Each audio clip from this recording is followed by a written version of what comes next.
अजरक पाए टोपियूं मुंहिंजा दिलदार अची विया। अजरक पाए टोपियूं मुंहिंजा दिलदार अची विया। हर साल जियां जॾहिं सकाफ़ती दिहाड़ो सिंध टीवी नेटवर्क पारां मल्हाइण जो ऐलान थींदो आहे त ॿारनि तोड़े नौजवाननि ऐं पोढ़नि जी मुख ते मुर्कूं तरी ईंदियूं आहिनि। अहिड़ी रीति मीरपुर माथेले जे डिस्ट्रिक्ट हेडक्वार्टर प्रेस क्लब में सकाफ़ती दिहाड़े जे हवाले सां हिकु सिंध हिकु सकाफ़त जे उनवान हेठि प्रोग्राम मुनक़िद कयो वियो।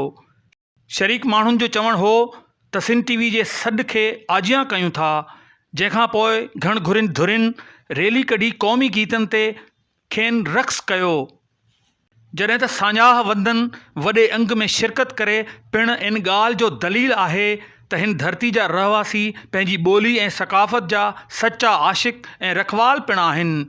सकाफ़त जी कामयाबी बाबति सान्याह वंदन तोड़े सिविल सोसाइटी जे माण्हुनि सिंध टीवी न्यूज़ सां पंहिंजा वीचार हिन रीति वंडीदे चयो त सिंध टीवी न्यूज़ नेटवर्क पारां ही जेको 1 डिसंबर ते सकाफ़त जो ॾिहाड़े जो ऐलान कयो वियो आहे, हिकु सिंध हिकु सकाफ़त जे हवाले सां, इन खे असां तमामु हिकु बहितरीनु अमल ॾिसूं पिया। छो त गुज़िरियल 10 सालनि खां सिंधी मीडिया पारां ही जेको सिंध जे अंदरि सकाफ़त जो ॾिहाड़ो मल्हायो पियो वञे, इहो हिकिड़ो शानदार अमल आहे।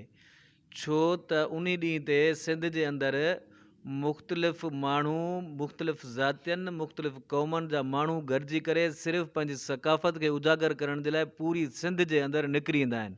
पोइ उन ॾींहं ते ॿारड़ा हुजनि न ॿारड़ा गुलनि जहिड़ा कपिड़ा पहिरे ॿाहिरि निकिरी ईंदा आहिनि ऐं उहे ॿारनि या वॾा उन ॾींहं खे ईद जो ॾिहाड़ो करे मल्हाईंदा आहिनि। त उन सिलसिले में हीउ जेको आहे 1 डिसंबर 2019 ते असीं उन ॾींहं खे ईद जे ॾिहाड़े वांगुरु मल्हाईंदासीं ऐं उन ॾींहं जे हवाले सां मुख़्तलिफ़ ॻोठनि में मच कचहरियूं मुख़्तलिफ़ प्रोग्राम कराईंदासीं ऐं 1 डिसंबर ते इंशा अल्लाह ताला मीरपुर माथिलो में हज़ारे माण्हुनि जी रैली निकिरंदी ऐं माण्हुनि खे ॿुधाईंदासीं त असीं पंहिंजी सकाफ़त सां प्यार करणु ॼाणूं था। 1 डिसंबर ते सकाफ़ती ॾींहुं मल्हाइण वारो ऐलान कयो आहे। असीं हुनजी भरपूर हिमायत कयूं था ऐं इंशा अल्लाह सॼियुनि सिंध वासियुनि खे इहो चऊं था सभई गॾिजी करे हिकु सकाफ़ती प्रोग्राम मल्हायूं जे सॼे खे ख़बर हुजे सिंध जी सकाफ़त हिकु आला अज़ीम पंहिंजी तारीख़ रखे थी। डिसंबर जे लाइ रेली कढी आहे जेका सिंध वासियुनि खे ऐं ॿियनि खे बि अपील था कयूं त सिंध टीवी जो साथ ॾियनि। 1 डिसंबर ते ईअं असां नौजवान ईअं ई हिकु दफ़ो ॿिया रैली वॾी कढंदासीं ऐं सिंध टीवी जो साथ ॾींदा।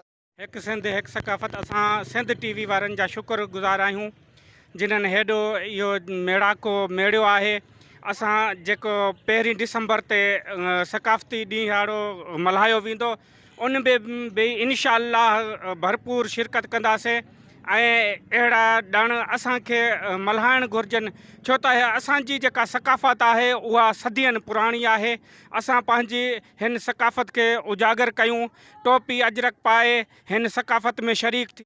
नाज़रीन, सकाफ़ती हवाले सां थींदड़ अहिड़नि प्रोग्रामनि में हिकु पासे सिक जो सॾ आहे त ॿिए तरफ़ जेका मोहबतुनि जी मोट मिले थी, उन्हनि मोहबतुनि जे मोट में धरती धणियुनि जी दिलि में सकाफ़ती रंग जा अहिड़ा उत्साह पैदा कयो आहे। हर नंढे वॾे जी मुख ते मुर्कूं ॾिसंदे इंडलट जहिड़ा रंग मन मोहे छॾीनि था। कैमरामैन उमर कोराई सां गॾु अशरफ बुखारी, सिंध टीवी न्यूज़, मीरपुर माथेलो।